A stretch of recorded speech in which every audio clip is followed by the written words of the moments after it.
السلام علیکم، آپ سب کو میرے یوٹیوب چینل پر خوش آمدید۔ رابعہ کی عمر 23 سال ہو گئی تھی مگر ابھی تک اس کا کوئی رشتہ نہیں آیا تھا، اس لیے اس کی ماں نے اس کی شادی ایک ایسے آدمی سے کر دی جس کی پہلے بھی شادی ہو چکی تھی اور اس کی 4 بیٹیاں تھیں۔ شادی کے وقت ان سے یہ بات چھپا لی گئی کہ اس کی پہلی بیوی کا انتقال کن حالات میں ہوا تھا۔ صرف اتنا بتایا گیا کہ وہ کافی عرصے سے بیمار تھی اور ایسی بیماری کی وجہ سے ان کا انتقال ہو گیا تھا۔ شادی کے بعد پہلی بیوی کی 4 بیٹیوں کی ذمہ داری رابعہ پر آ گئی۔ گھر میں اس کی ساس کے علاوہ کوئی نہیں تھا، صرف ایک نان تھی جس کی شادی بھی انہی دنوں ہو گئی تھی۔ اس طرح ان کا ایک مختصر سا خاندان تھا۔ رابعہ کے شوہر اقبال نے صاف کہہ دیا تھا کہ انہیں مزید اولاد نہیں چاہیے کیونکہ ان کی پہلے سے 4 بیٹیاں موجود تھیں۔ ان کا کہنا تھا کہ ان کی پہلی بیوی نے آخری وقت میں ان سے یہی وصیت کی تھی کہ ان کے بعد ان کی بیٹیوں کی اچھی طرح پرورش کی جائے۔ شوہر کی بات پر رابعہ نے ان 4 بچوں کو دل سے قبول کر لیا اور ان کی پرورش کی پوری ذمہ داری اپنے اوپر لے لی، لیکن اس کی ساس اکثر اقبال سے کہتی تھی کہ شکر ہے پہلی بہو سے جان چھوٹ گئی۔ معلوم ہوتا تھا کہ وہ کسی وجہ سے اپنی پہلی بہو کو بالکل پسند نہیں کرتے تھے۔ جب رابعہ نے اپنی مرحوم سوتن کی تصویر دیکھی تو وہ بےحد خوبصورت تھی اور 4 بیٹیاں بھی اپنی ماں کی طرح نہایت حسین تھیں۔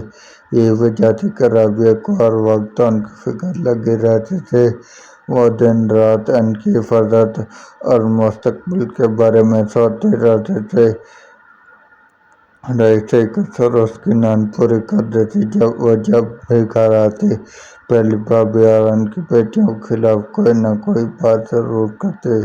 شروع سے ہی اس کا کہنا تھا کہ ان بچوں پر اتنی محنت کرنے کا کوئی فائدہ نہیں ہوگا، مگر رابعہ نے ہمیشہ اس کی باتوں کو نظر انداز کیا۔ وقت گزرنے کے ساتھ نان نے لڑکیوں پر طرح طرح کے الزام لگانے شروع کر دیے جس پر رابعہ نے اس کے گھر آنا جانا ختم کر دیا۔ اس نے فیصلہ کیا تھا کہ جو ذمہ داری اس نے قبول کی ہے اسے پوری ایمانداری سے نبھائے گی اور ان بچوں کی زندگی میں کوئی کمی نہیں آنے دے گی۔ اس لیے اس نے ارادہ کیا کہ مناسب وقت پر ان سب کی اچھی جگہ شادی کر دے گی۔ جیسے ہی بڑی بیٹی 18 سال کی ہوئی رابعہ نے ایک اچھا رشتہ دیکھ کر اس کی شادی کر دی۔ اس کے سسرال والے بہت اچھے لوگ تھے مگر شادی کے کچھ دن بعد بڑی بیٹی نے رابعہ کو اپنے گھر آنے سے منع کر دیا۔ پہلے وہ بات میں ٹالتی رہی، پھر ایک دن صاف لفظوں میں کہہ دیا کہ وہ اس کے گھر نہ آیا کرے۔ یہ بات رابعہ کو بالکل سمجھ نہیں آئی۔ اسے یقین تھا کہ اس کی بیٹی اپنی مرضی سے ایسا نہیں کر سکتی، ضرور کوئی ایسی بات تھی جو اس سے چھپائی جا رہی تھی۔ اسے لگا شاید سسرال والوں نے منع کیا ہے مگر وہ لوگ تو بہت اچھے اور نیک تھے۔ اسی اعتماد کی بنیاد پر تو اس نے یہ رشتہ قبول کیا تھا۔ اس نے یہ بات اپنے شوہر سے کی تو انہوں نے کہا اگر اس نے منع کیا تو ہمیں اس کے فیصلے کا احترام کرنا چاہیے۔ بیٹیاں شادی کے بعد اپنے اپنے گھروں کی ہو جاتی، ہمارے لیے یہی کافی ہے کہ وہ خوش ہیں، مگر رابعہ کا دل یہ ماننے کو تیار نہیں تھا۔ وہ سوچتی رہتی کہ آخر کوئی بیٹی اپنی ماں سے ملنے سے کیوں روکے گی؟ اگر سسرال والوں نے ایسا کیا ہے تو اس کی وجہ کیا ہو سکتی ہے؟ آخرکار اس نے صبر کر لیا اور اپنی بیٹی کی خوشی کی دعا کرتی رہی۔ اگرچہ وہ اس کی سگی اولاد نہیں تھی مگر اس نے 4 کو اپنی بیٹیوں کی طرح محبت سے پالا تھا۔ کچھ عرصے بعد باقی 3 بیٹیوں کی بھی اچھی جگہ شادی ہو گئی، مگر حیرت کی بات یہ تھی کہ انہوں نے بھی شادی کے بعد رابعہ سے ملنے اور فون پر بات کرنے سے صاف انکار کر دیا۔ یہ بات رابعہ کے لیے بہت تکلیف دہ تھی، اس کی اپنی کوئی اولاد نہیں تھی، ان چاروں بچیوں ہی کو اس نے اپنی دنیا بنا لیا تھا۔ وہ سب اس سے دور ہو چکے تھے، اسے سمجھ نہیں آ رہا تھا کہ اس سے ایسی کون سی غلطی ہوئی تھی۔ جب بھی وہ اپنے شوہر سے اس بارے میں بات کرتی وہ خاموش ہو جاتے اور کہتے جیسا چل رہا ہے ویسا ہی چلنے دو، ہماری بیٹیوں کے حق میں یہی بہتر ہے کہ ہم ان سے دور رہیں۔ رابعہ کو محسوس ہوتا کہ اس کا شوہر کوئی ایسا راز جانتا ہے جو اسے چھپایا جا رہا ہے، مگر وہ ہر بار یہی کہتا کہ تم بے وجہ سوچ رہی ہو۔ ادھر شوہر کی طبیعت بھی خراب رہنے لگی تھی اور رابعہ ہر وقت ایک طرف ان کی فکر کرتی تو دوسری طرف اپنی بیٹی کو یاد کر کے اداس رہتی۔ جب نان نے بھی گھر آنا جانا چھوڑ دیا تو ایک دن رابعہ اس سے ملنے اس کے گھر گئی۔ نان نے کہا جن بیٹیوں کے لیے تم نے مجھے برا بھلا کہا تھا آج وہی تمہارا حال بھی نہیں پوچھتی۔ میں نے پہلے ہی کہا تھا کہ غیر کی اولاد سے حد سے زیادہ دل نہ لگاؤ، چاہے جتنی محبت کرو وہ آخرکار غیر ہی رہتی ہے۔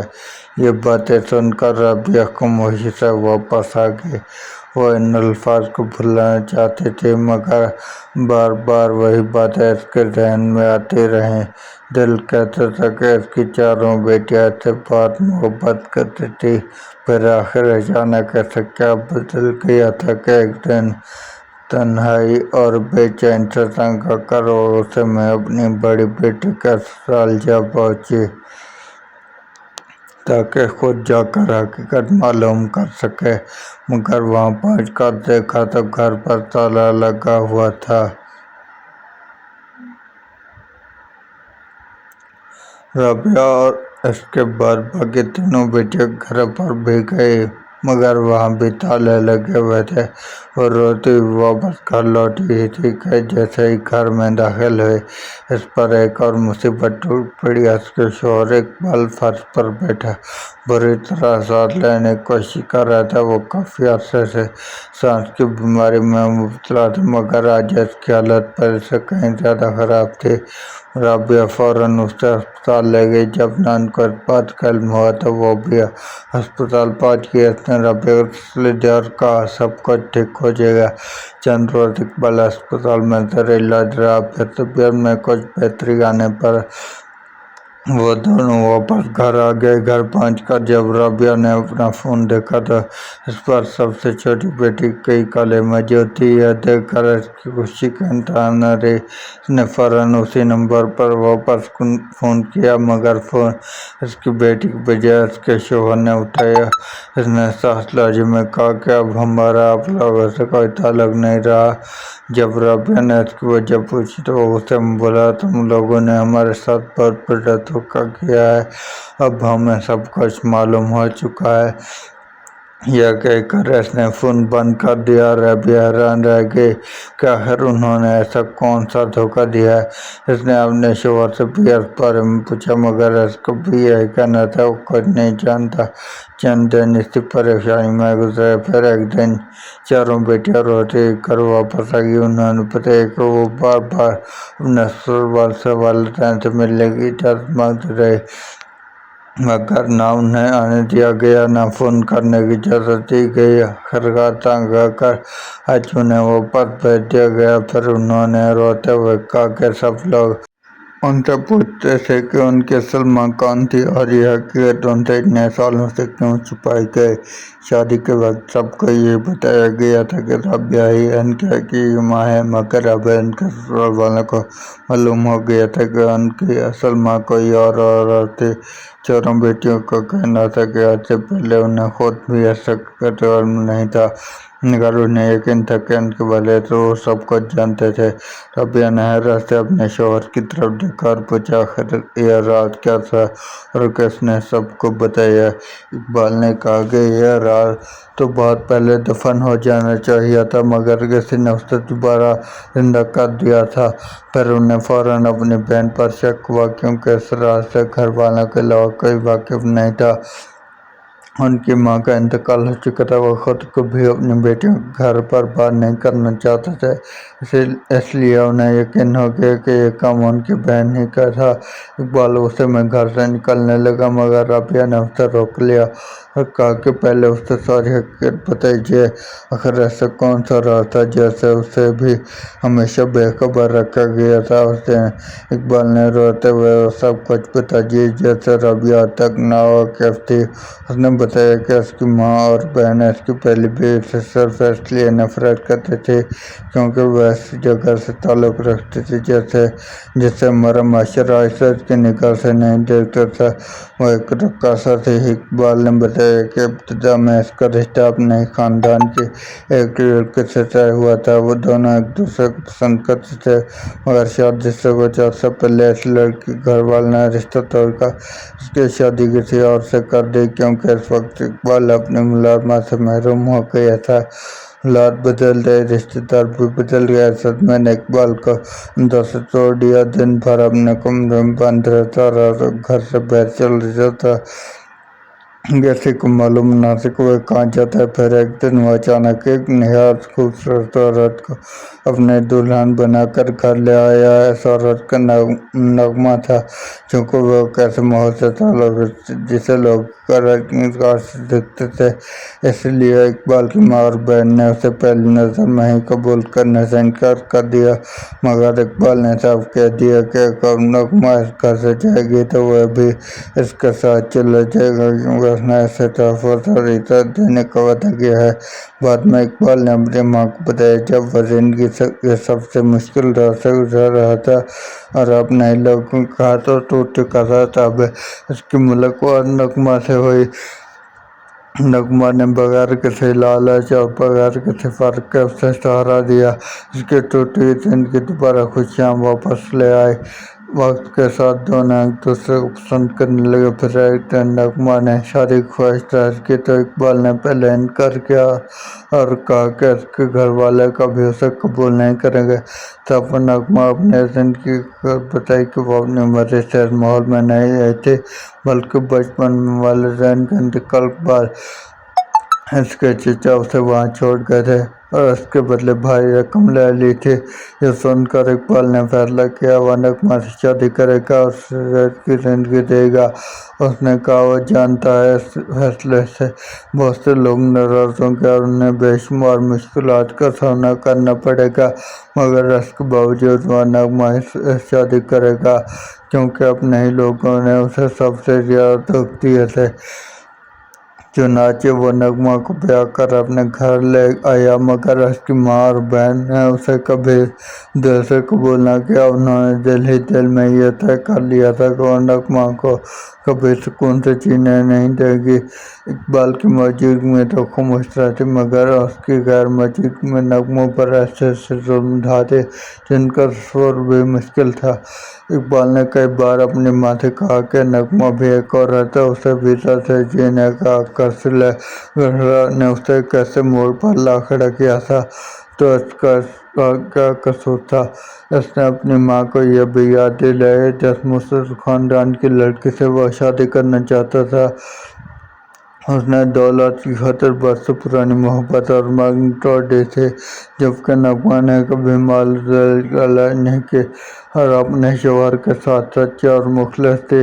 اقبال کے نزدیک کسی بھی رشتے کی اصل بنیاد اخلاص و وفاداری ہوتی ہے، نہ کہ خاندانی علاقہ یا ماضی۔ نغمہ نے بھی اپنے شوہر سے وعدہ کیا تھا وہ ہر مشکل حالات میں ان کا ساتھ دے گی اور ہر آزمائش کا ڈٹ کر مقابلہ کرے گی، اور اس نے اپنا وعدہ نبھایا بھی۔ مگر جب بیٹی کی پیدائش کے بعد وہ شدید ذہنی اذیت برداشت نہ کر سکی اور اس کا انتقال ہو گیا۔ اقبال نے روتے ہوئے بتایا کہ ان کی ماں اور بہن کے مسلسل ظلم اور رویے نے نغمہ کو اندر سے توڑ دیا تھا۔ یہ حقیقت سن کر میری آنکھوں سے بھی آنسو بہنے لگے۔ میری بیٹیوں نے بتایا کہ ان کے سسرال والوں کو معلوم ہو گیا تھا کہ ان کی والدہ کا تعلق کس ماحول سے تھا، اس وجہ سے انہوں نے انہیں ہم سب سے ملنے جلنے سے روک دیا تھا۔ ان کا کہنا تھا کہ ہم نے ان سے حقیقت چھپائی اور ان کے ساتھ بات بڑھا تو کیا اگر انہیں پہلے سے سب کچھ معلوم ہوتا تو وہ کبھی بھی ہمارے